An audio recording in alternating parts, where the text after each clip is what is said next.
Assalamualaikum warahmatullahi wabarakatuh. Halo anak-anak ustazah, apa kabar antum semua? Semoga antum selalu dalam lindungan Allah Subhanahu wa taala. Amin amin ya robbal alamin. Sebelum kita mengawali pembelajaran hari ini, kita berdoa dulu ya, Nak. Bismillahirrahmanirrahim. Rabbi zidni ilman warzuqni fahman. Amin amin ya robbal alamin.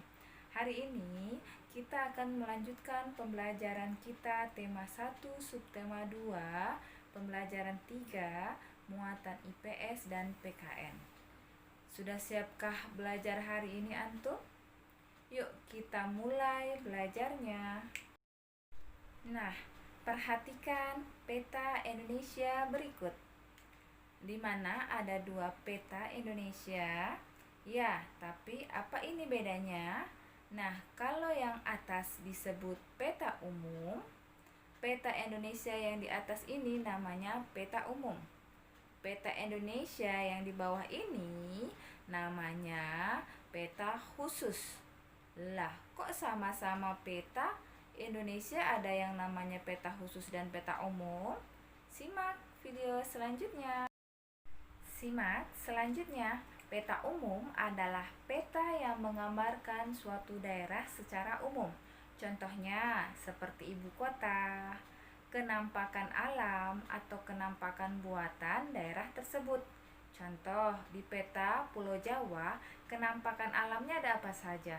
Di Sumatera ada danau apa saja? Nah, itu peta umum. Atau kenampakan buatan, misalnya di Pulau Jawa ada waduk apa saja? Kemudian di Papua kenampakan alam ada gunung apa? Terus ibu kotanya Kalimantan Tengah itu apa? Itu ada di peta umum. Jadi, peta yang secara umum menggambarkan suatu daerah atau di sini peta yang menggambarkan Indonesia secara umum itu namanya peta umum. Nah, sedangkan kalau yang ini namanya peta khusus. Peta khusus itu adalah peta yang menggambarkan hal-hal khusus dari suatu daerah. Misalnya, kepadatan penduduk, peta persebaran suku dan sebagainya. Di sini bisa antum lihat warnanya beda-beda kan? Ada warna warna orange muda, dan juga hijau dan merah. Kalau yang warna merah ini kepadatan penduduknya tinggi. Yang warnanya hijau muda ini kepadatan penduduknya rendah. Jadi, peta khusus ini adalah peta yang khusus untuk menggambarkan suatu dari daerah tersebut. Jadi, hal khusus apa? Ada peta khusus yang digunakan untuk menggambarkan flora dan fauna di suatu daerah. Contoh di Pulau Sumatera. Flora dan faunanya ada apa saja? Ada juga peta persebaran suku. Nah, itu namanya peta khusus ya, Nak. Jadi, bedanya kalau peta umum menggambarkan Indonesia, daerah Indonesia secara keseluruhan, kalau peta khusus menggambarkan hal-hal khusus dari suatu daerah atau Indonesia secara khusus. Yang ditampilkan ini khusus peta kepadatan penduduk yang ada di Indonesia. Nah, yang ini adalah peta suku bangsa Indonesia. Yang ini adalah peta suku bangsa Indonesia. Coba tebak peta suku bangsa Indonesia, peta umum atau peta khusus ya, Nak? Betul banget. Ini adalah peta khusus. Bisa antum lihat di sini banyak suku yang ada di Indonesia tersebar. Misalnya di Pulau Sumatera ada suku Nias, Batak, Minangkabau, Melayu, dan Aceh. Di Pulau Jawa ada suku Betawi, Sunda, Jawa, Madura. Di Pulau Papua ada suku Dani, Asmat ya. Bisa antum lihat di Indonesia memang negara yang sangat besar yang mempunyai ragam suku dan budaya. Negara lain tidak ada punya suku budaya sebanyak negara Indonesia. Nah, keberagaman Indonesia tidak membuat bangsa kita terpecah belah, tapi harus bersatu dengan berdasarkan nilai-nilai luhur Pancasila. Kan sebelumnya kita sudah belajar bahwa sila-sila dalam Pancasila mempunyai nilai masing-masing, ya kan?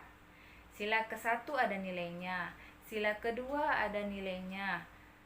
Yang kita jalankan dalam kehidupan sehari-hari, nilai-nilai luhur tersebut tercermin dalam kehidupan berbangsa dan bernegara bagi masyarakat Indonesia. Nah, di sini Ustazah akan mencontohkan perilaku yang tidak mencerminkan nilai-nilai Pancasila, misalnya di sekolah. Perilaku yang tidak mencerminkan nilai Pancasila kalau di sekolah, yang pertama, memilih-milih teman, misalnya hanya yang kaya saja. Itu tidak boleh ya, Nak. Yang kedua, tidak mau meminjamkan peralatan sekolah pada teman. Yang ketiga, menyontek juga termasuk tidak mencerminkan nilai-nilai Pancasila. Berkelahi. Siapa yang suka berkelahi di sekolah itu tidak mencerminkan nilai Pancasila. Yang berikutnya, tidak mau mengikuti upacara bendera dan mengejek teman. Itu juga salah satu contoh tidak menjalankan perilaku Pancasila di sekolah. Kalau yang tidak mencerminkan Pancasila di rumah, ini contohnya. Tidak melaksanakan ibadah sesuai dengan agamanya, contohnya umat muslim tidak menjalankan sholat, ya, tidak menunaikan sholat. Terus dia termasuk tidak mencerminkan nilai-nilai Pancasila. Kemudian tidak mau berbagi makanan dengan adik, bermalas-malasan, tidak mau membantu orang tua, itu juga tidak menjalankan nilai-nilai Pancasila. Yang berikutnya adalah membantah orang tua, terus memaksakan kehendak dengan keluarga dan berbohong. Itu contoh perilaku tidak menjalankan nilai-nilai Pancasila di rumah. Nah, Ustazah perhatikan ya. Yang berikut adalah kalau kita di masyarakat. Bagaimana perilaku yang tidak mencerminkannya? Misalnya nih, kalau ada tetangga sakit tidak mau menjenguk, suka pamer, mencuri, melakukan kekerasan. Nah, itu adalah beberapa contoh perilaku yang tidak mencerminkan nilai Pancasila. Perilaku ini tidak boleh dilakukan dalam kehidupan sehari-hari ya, Nak. Nah, Indonesia itu kan bangsa yang besar. Sebenarnya ada beberapa faktor yang membuat Indonesia itu jadi sebuah bangsa Indonesia yang besar. Yang pertama, faktornya adalah nilai-nilai luhur yang hidup di tengah-tengah masyarakat. Masyarakat Indonesia masih menjalankan Pancasila dengan baik. Kemudian, faktor yang menjadi bangsa yang besar, wilayahnya Indonesia luas dan berupa kepulauan. Itu merupakan sesuatu kekayaan tersendiri bagi Indonesia. Kemudian, letak geografisnya Indonesia strategis. Yang selanjutnya, besarnya jumlah penduduk. Ini bisa menjadi suatu nilai